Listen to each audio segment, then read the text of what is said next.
guys, so let's go back na sa aton na lecture na topic. Let's continue on the rectilinear translation or rectilinear translation. So first, for the uniform rectilinear motion, constant speed, ang unang formula nga gamiton is distance is equals to the velocity times time, or equation number 1. So please take note sa mga itong gamiton yung mga formula guys. So muna yung mga formula like yung label ko gid as equation 1, muna yung S equals to Vt. So ganyan liwat ang formula para sa constant speed. Kung kita ta nga mga problem na related to sa constant speed, muna nga formula ito gamiton equation number 1. So S sa rotation sa gani, ano ganing S kanina sa rotation sa ganing S kanina, distance. So distance is equals to the velocity times time. Gets? Lang V times time. Gets? So next, for the rectilinear motion with non-uniform acceleration, or sometimes we call the variable acceleration. So these are the formula used, which is the acceleration is equals the change in velocity dv and the change in time, so dt. So please take note for you guys sa mga box ngayon na korelo mo mga importante ng mga formula nga ito gamiton, which is in equation 2. Label ko sa as equation 2.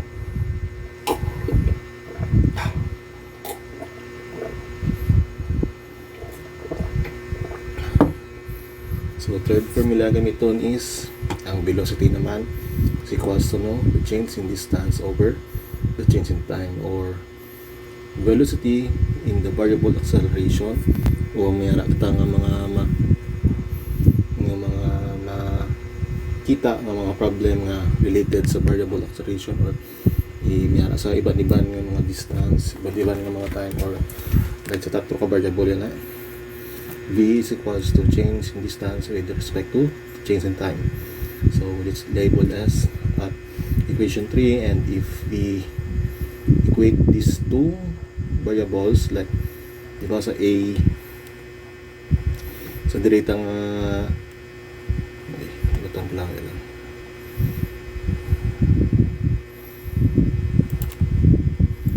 diba sa direng formula sa equation 2, pwede sa mga relate as 1, diba? Cross multiply ta, matabo is dt ang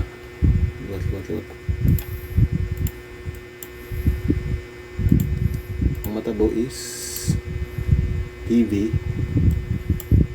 is equal to a dt. Ay kung kasobra,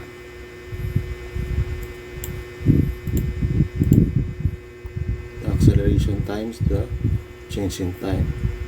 So if equal to sila, i-divide na lang ni, which is dt over dva. Yes? So diri naman sa velocity, kita kung times ta the change in distance is equals to the velocity times the change in time. So kung napangantang formula amo niyang magawa, distance equals to the change in speed, change in the distance and over velocity. So muna sa dv over a dv over a and ds over v, equate sila duwa, erase ko lang dili lang, equate sila duwa.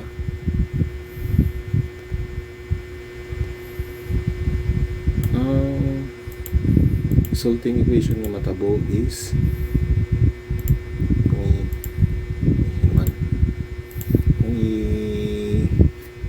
times ani, or i-linon ta, which is the velocity times the change in velocity times the acceleration times the change in speed. Distance. Sorry. Distance galing S. And we label it as equation 4. Next, also screenshot na 9. Ganito ka mo 10 seconds. Screenshot nyo. Importante galing ang mga muning mga formula guys. I-take note nyo gina. Equation 1, equation 2, 3, 4. Kaya muning galing may tatakpang formula. So, okay na. Next, for the constant acceleration third, or we call it the uniformly accelerated rectilinear motion or constant acceleration. So, from equation 2, diba? From equation 2, ano ganyan equation 2 ta? Ano diba? From equation 2, is pwede ta kakaderive ng formula sa diri dv over adt, diba? So, balikan ta, diba? A is equals to, for equation 2, A is equals to dv over dt. So, kung cross multiply ta mo ni magwa. Then, kung integrate sila sa duwa, we integrate both sides sa mo ni, or the initial, where ang lower limit ta is the initial velocity. Okay, diba? Sa atong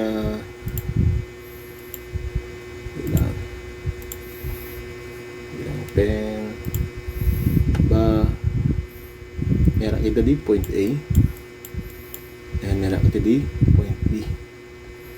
Gets?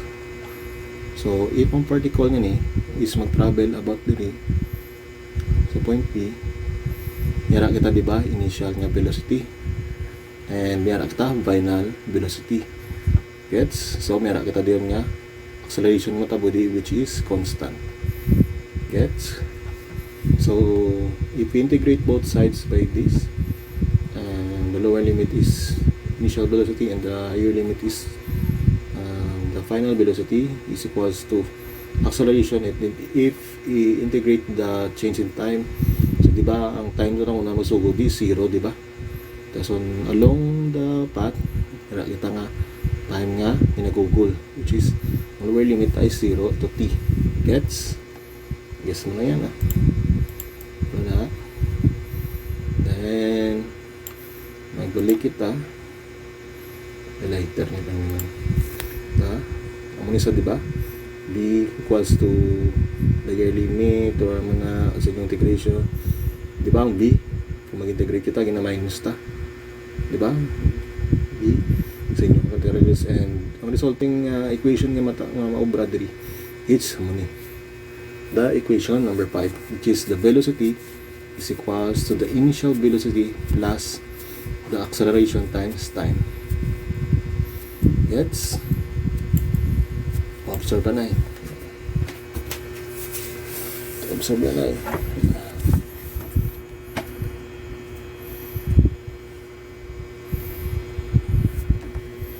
So, sa next naman, from if we divide the equation 3, ang ganang equation 3 ta so by equation amo ni diba equation 3 the velocity is equals to the change in distance with respect to change in time. So kung cross multiply ta sa duwa amo ning magwa diba ds is equals to v dt or the change in distance is equals to the velocity times the change in time.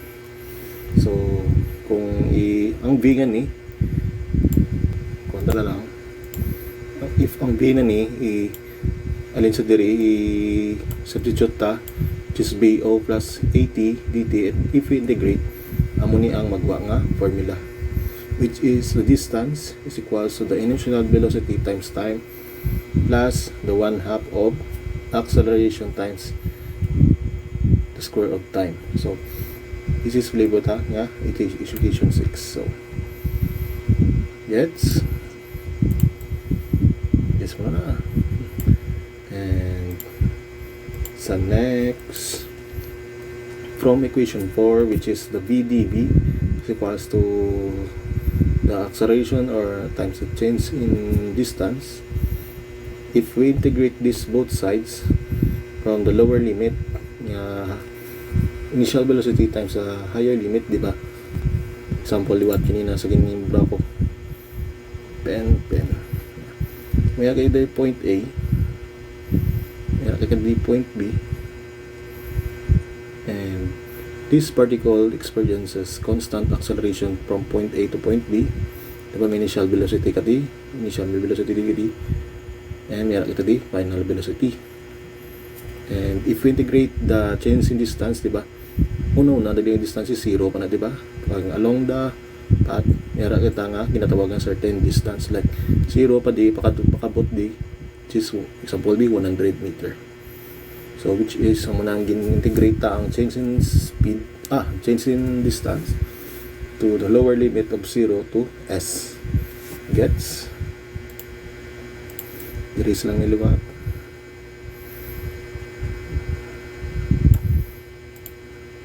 And kung di ba ang integral ka V, it's b squared over 2.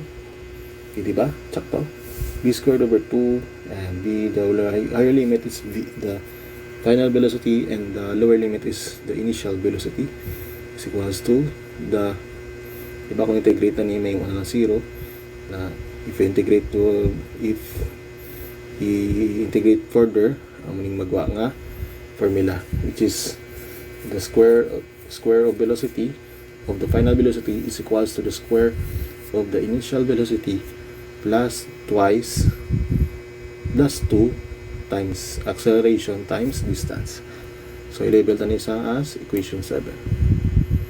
So screenshot na take observe na amo nga formula.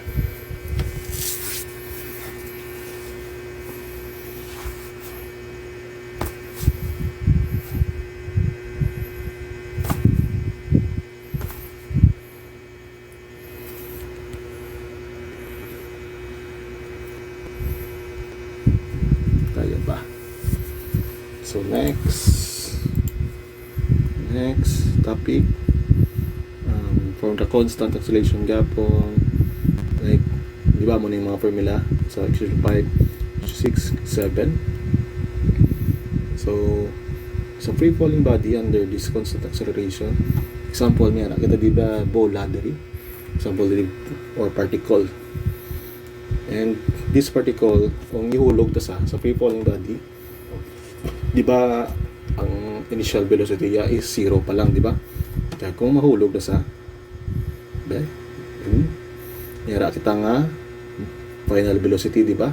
Kung magkumpok na sa dalom at in specific point. Kung diri, kung nira kita yung diri sa mahulog, may specific velocity di, specific velocity di, may di specific velocity or final velocity. Gets? Kag sa paghulog sa bulan nira siya nga maging travel siya nga distance, di ba? Which is S, or tawgon ta lang sa free falling body, tawgon ta siya nga height. Gets mo?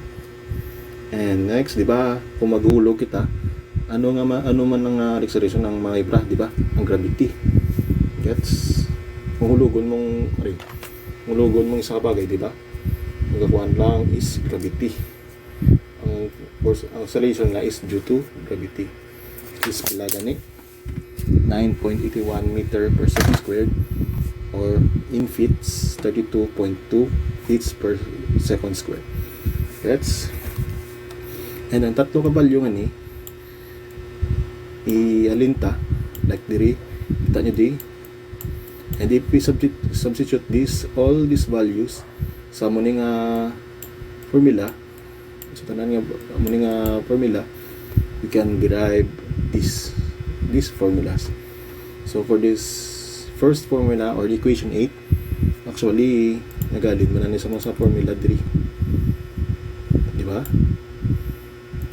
Nagalid man na sa formula di. Ang equation 8 nagalin diri sa equation 5, di ba? Ang velocity daw is equals to the initial velocity plus acceleration times time. Tayo sa free falling body, ang acceleration tayo is equals to g, ginislan ta lang sa nga g. Gets? Yung BO, di ba, is 0. So i-neglect na ng BO. So sa free falling body, ang formula nga gamiton tati is V is equals to GT. Gets?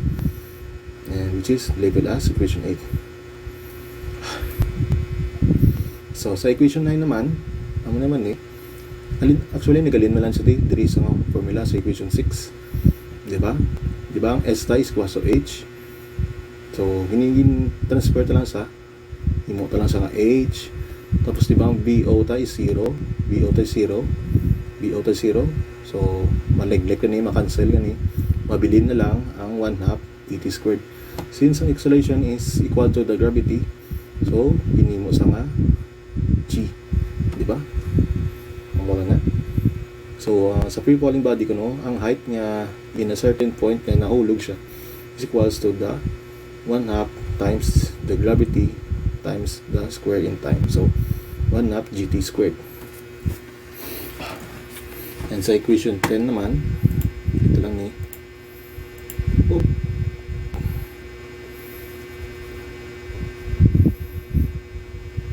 sa equation 10 naman, alin na siya sa equation 7, muna na sa which is ang b squared equal na sa okay, since ang 0 ta is kaya ang initial velocity ta is 0, makancel din eh, and ang acceleration sa is equals to time gravity ali siya, so S equals to H ali siya. So substitute ta lang amuning magwa nga formula H, which is the square of velocity is equals to the 2 times the gravity times the height traveled kung ihulog mo na ang certain particle. Okay? So I think may example na kita sunod. So sunod pa. O sige, may example kita sa sunod. Sunod naman na video. Gets? So take a screenshot niya ni kagi-end ko na.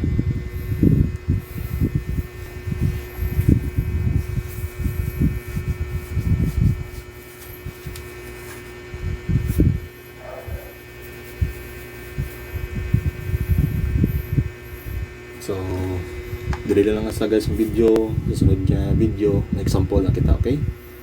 So, end ko lang na yung video.